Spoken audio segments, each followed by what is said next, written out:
Welcome to my YouTube channel Souvik biology. আজকে যে বিষয়ে আলোচনা করতে চলেছি সেটা হচ্ছে ফান্ড। ক্যাম্পা ফান্ডটা কি?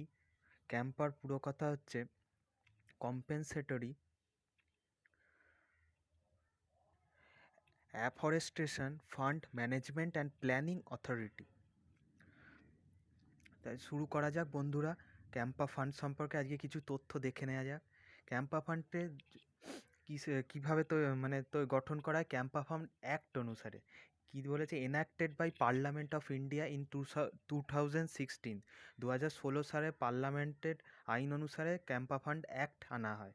ক্যাম্পা ফান্ড অ্যাক্ট অনুযায়ী কী হয়? Campa fund act or compensatory afforestation fund act is an Indian legislation that seeks to provide an appropriate institution mechanism both at the center in each state and UTs to ensure expeditious utilization for conservation work such as afforestation and solid soil protection।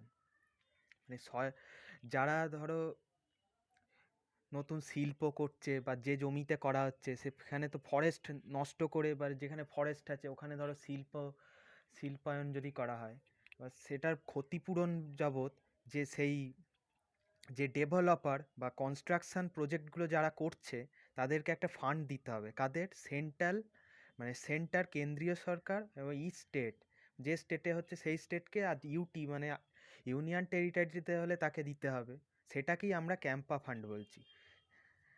This is a money paid by developers who have raised forest land for their construction projects, and the idea is that such land, যেটা বললাম, মানে developer বা শিল্পায়নে যারা যুক্ত তাদেরকে ক্ষতিপূরণ যাবত এই টাকাটা দিতে হবে। কাদের? সেন্টারকে, স্টেটকে, ইউটিকে, বা যেখানে কেন্দ্রীয় শাসিত এরিয়া তাকে ইউটিকে দিতে হবে।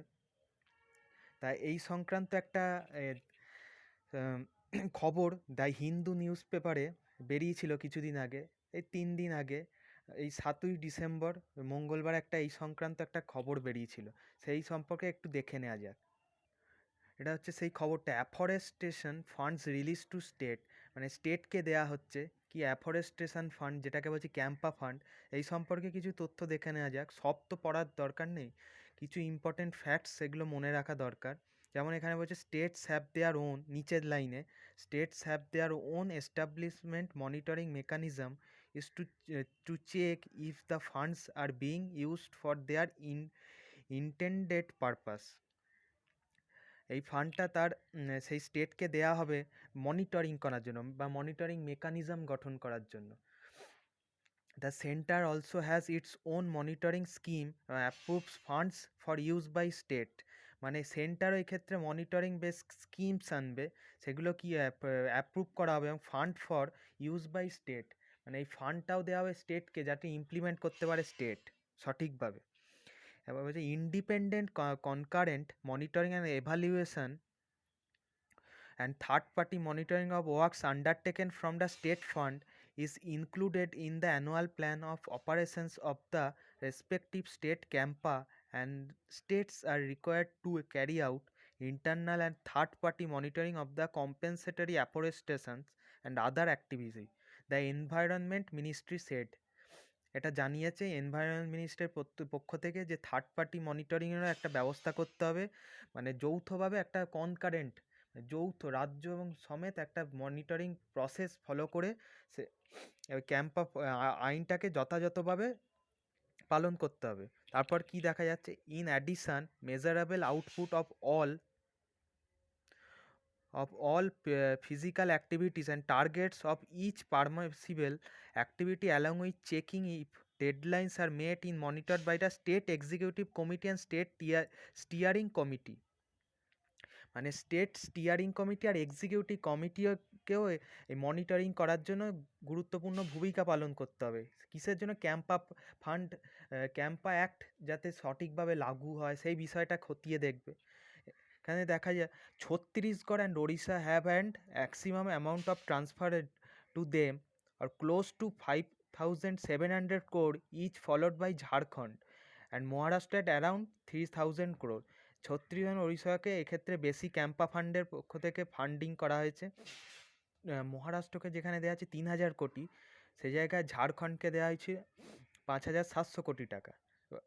তারপর কি বলছে, ইন্ডিপেন্ডেন্ট অথরিটি, এটা কম্পেনসেটরি ক্যাম্পা, এটা হচ্ছে যে অথরিটি একটা তৈরি করা ছিল, ক্যাফ অ্যাক্ট 2016, এটাকে ক্যাম্পা একটা বলে রাখা দরকার। ক্যাম্পা অ্যাক্টটা কিন্তু ক্যাফ অ্যাক্ট নামেও পরিচিত।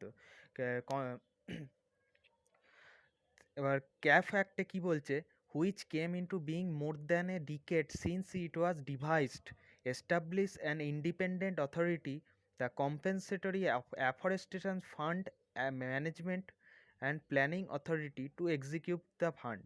এই ফান্ডটা পর্যাপ্তভাবে ব্যবহার করতে একটা ম্যানেজমেন্ট অথরিটিও গড়া হয়েছিল, যা afforestation fund management and planning authority নামে পরিচিত। However, যেখানে it was not until last August that the rules governing the management of fund were finalized করা হয়েছে, finalized.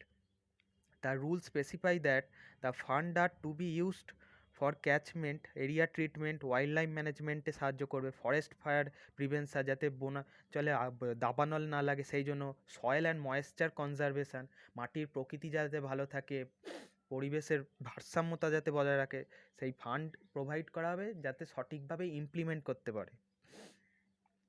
It can not be used for payment of salary, travelling allowances, making buildings and buying office equipments of forest. এক্ষেত্রে বলে রাখা দরকার, forest অফিসাররা যে salary পায় বা ট্রাভেলিং অ্যালাওয়েন্স পায়, সেক্ষেত্রে কিন্তু এই ফান্ড দেওয়া হবে না। এটা কিন্তু অনলি বনাঞ্চল রক্ষার্থে, মানে এখানে ফরেস্টে হবে, মানে ফরেস্টে ধরো আশেপাশে তো অনেক সময় শিল্প তৈরি হচ্ছে, গঠিত হচ্ছে, সেইগুলো যাতে ক্ষতি না হয়, সেটাকে বজায় রেখে দুভাবে যাতে বজায় রেখে চলা যায়, সেক্ষেত্রে এই ক্যাম্পা ফান্ডটা খরচ করা হবে। সেইভাবে একটা মেকানিজম তৈরি করা হবে যৌথভাবে, যাতে ব্যবহার করতে পারে এই ফান্ডটা সেন্টার অ্যান্ড স্টেট। তো এই ছিল ক্যাম্পা ফান্ড সম্পর্কে বা ক্যাম্পা অ্যাক্ট সম্পর্কে কিছু ছোট ভিডিও। এটা অত্যন্ত, যদি ভিডিওটা ভালো লেগে থাকে সাবস্ক্রাইব করতে ভুলবে না, আর অবশ্যই ভিডিওতে লাইক বাটন প্রেস করে দেবে, অবশ্যই বন্ধুদের সঙ্গে শেয়ার করে দেবে যদি ভালো লেগে থাকে। Good bye, have a great day.